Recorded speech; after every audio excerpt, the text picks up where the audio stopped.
Dear FIGT members, the topic of this month is guilt, and I should say that for me personally it's really hard to speak about it. However, that was one of the main reasons why I finally decided to make this contribution, because I have found it important to share my personal experience of how I live with this feeling and how I could cope with it. For those of you who don't know me, my name is Elena Darmenko, and I live in Moscow in Russia. I'm a psychologist and I support expat families. I also work with migrants and refugees living here.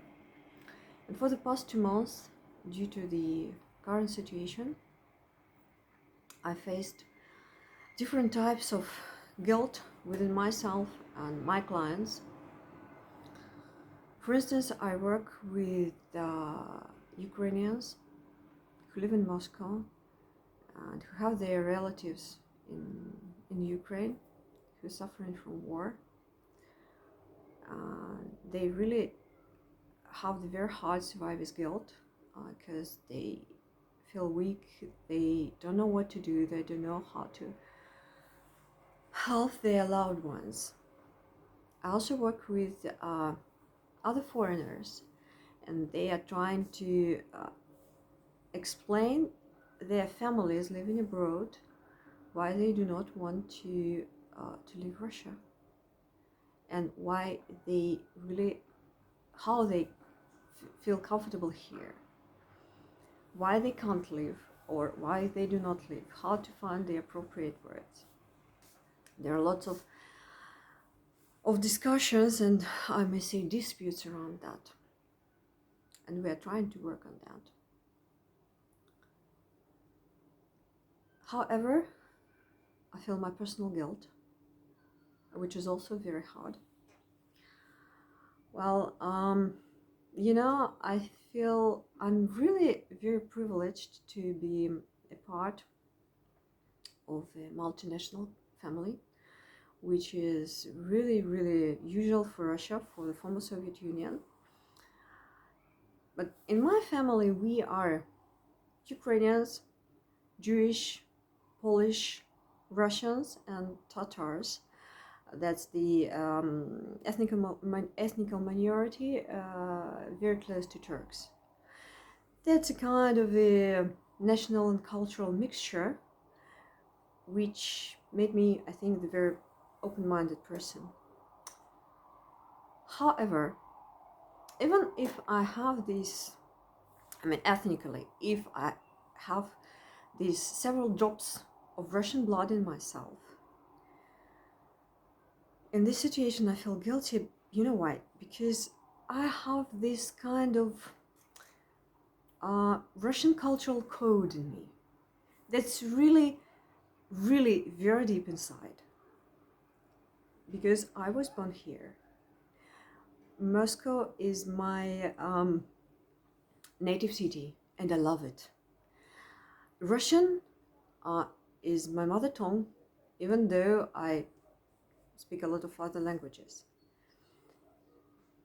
It's really a big part of myself, and that is why I feel guilty.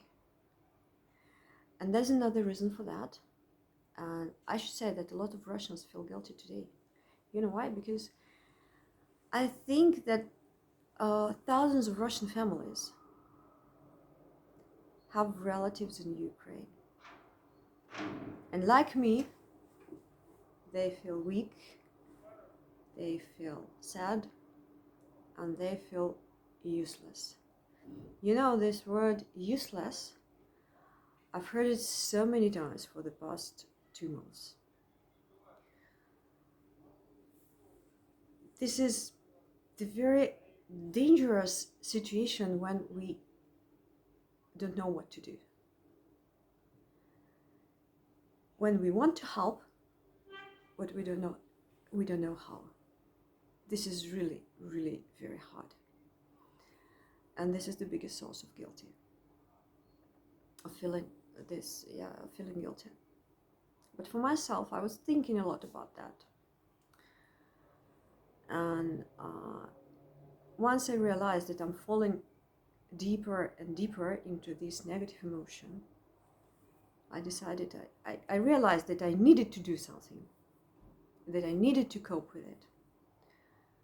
And I said to myself, okay, the guilt itself is very, very destructive feeling, destructive emotion. It can't lead you to any action. You can feel sad, you can feel unhappy. As I said, you can feel weak and you can feel useless, but that's all. And I said to myself, okay, I can't save this world, because I don't have power for that. But I do have the power to save life of particular person, to save their mental health and mental well-being. And that was the reason why I transferred my feeling of guilt into the feeling of responsibility.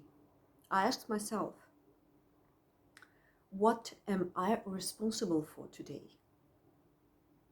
And this can lead me to action. I'm responsible for my physical and mental health, which is important. I am responsible for my family, and I am responsible for my people. If I can help the real people in the particular situation, I can't feel useless. And this helped me a lot. I can't say I don't feel this hard burden on my shoulder, but it feels a little bit less harder. So instead of guilt, the responsibility. Because when you feel responsible, you can act. Well, I'm speaking about my personal experience and really hope it will be helpful for you, for probably those who feel a little bit the same. Not exactly, because we are in different situations. But if it helps, I really would be happy for you. And at the end, I wish to to tell you about one of my clients who I remember every time I feel very sad. That was the really, really big guy, the former boxer, who came to me a couple of years ago with hard depression. And after several months, we were working together. He needed to go back to his home country. He left me the brilliant feedback. He wrote me, even though I'm a former boxer, it was you who taught me fighting. So every time I feel useless, every time I feel weak and sad, this reminds me that the true power and the true strength is not in muscles, it's in our minds. And that's how we can change our attitudes, our behavior, and as a result, we can change our lives in a positive way. So again, I'm really would be glad if my experience was helpful for you. And if you need me, I'm here, I'm with you, I'm standing on my side. Bye-bye.